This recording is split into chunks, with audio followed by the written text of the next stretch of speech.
অনলাইনে এসে দাদাদেরও বোন হয়ে গেলাম। আবার অনেক ছেলেদেরও আপু হয়ে গেলাম। এরকমই অনেক কিছু হয়ে গেছে। আজ জানতে পারলাম আমাদের অনলাইনে যারা কাজ করে অনেকের মধ্যে আজ পরীক্ষাও চলছে।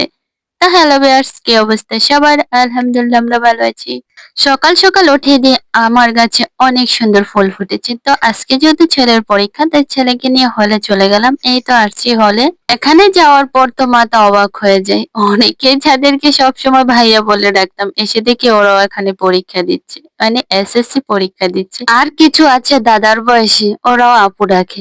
জানি না কেন এরকম হয়। অনলাইনে এরকম সবার সাথে ভালো একটা বন্ডিং থাকে। যাহাতে সবার সাথে রিলেশনশিপটা ভালোই থাকে, তাই না? এখানে ছোট বড় সবাইকে ভাই বোন হিসেবে গ্রহণ করা হয়। কিন্তু যখন সামনাসামনি দেখা হয় তখন মনে হয় এতদিন এই দাদাটাকে ভাইয়া বললাম। হায় আল্লাহ! এরকম আমার ছেলের বয়সী একে ভাইয়া বললাম। সেম এরকমই। যাক, এরকম প্ল্যাটফর্মে এসে সবার জন্য অনেক অনেক শুভকামনা। তো যারা এসএসসি পরীক্ষা দিচ্ছ তো সবার জন্য অনেক অনেক দোয়া রইলো। অবশ্যই পরীক্ষাগুলো ভালো করে দেওয়ার চেষ্টা করবে যেন একটা ভালো রেজাল্ট করতে পারো, কারণ সামনের দিকটা তোমাদের আগাতে হবে। ভালো রেজাল্ট না হলে কিন্তু সামনের ধাপগুলো আগাতে অনেক বেশি কষ্ট হবে। যাক, আমি ছেলেকে হলে ঢুকিয়ে দিয়ে তারপর চলে যাচ্ছিলাম বাড়িতে।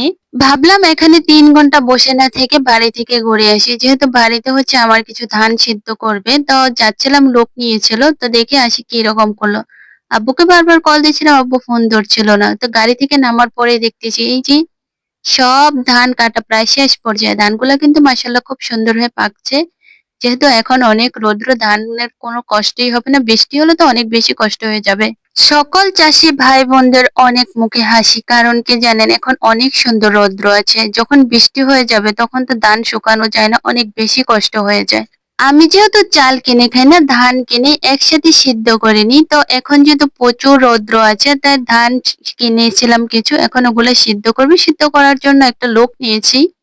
আমি অবশ্য শুধু গিয়েছি যে দেখবো কিভাবে ধানগুলা সিদ্ধ করলো আর এরকম রৌদ্র আছে। মানে মনকে বুঝাতে পারছিলাম, যেহেতু অনেকগুলা ধান নিয়েছি এখন এগুলো কি শুকাইতে পারবে কিনা।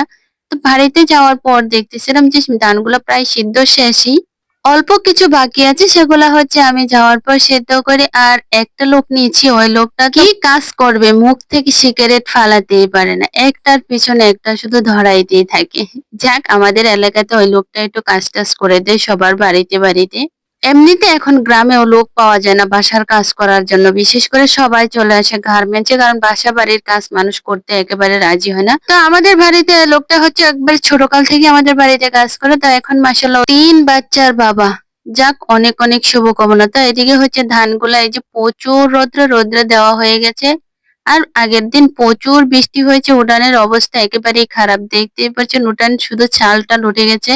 আমাদের যেহেতু চতুর্পাশে ঘর, পানি পড়লে উঠানে প্রচুর পানি জমা হয়ে যায়।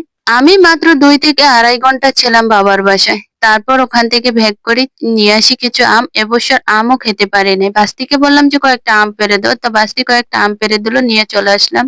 আমার আবার টক খেতে অনেক বেশি পছন্দ। তো আমগুলা এনে কেটে এই যে লবণ মরিচ দিয়ে মেখে তারপরে খাচ্ছি। ভিডিওটা এডিট করার সময় জিভে জল চলে আসলো। তো আজ এই পর্যন্তই, দেখা হবে নেক্সট ভিডিওতে। সবাই ভালো থাকো, সুস্থ থাকো, নিরাপদে থাকো। আল্লাহ হাফেজ।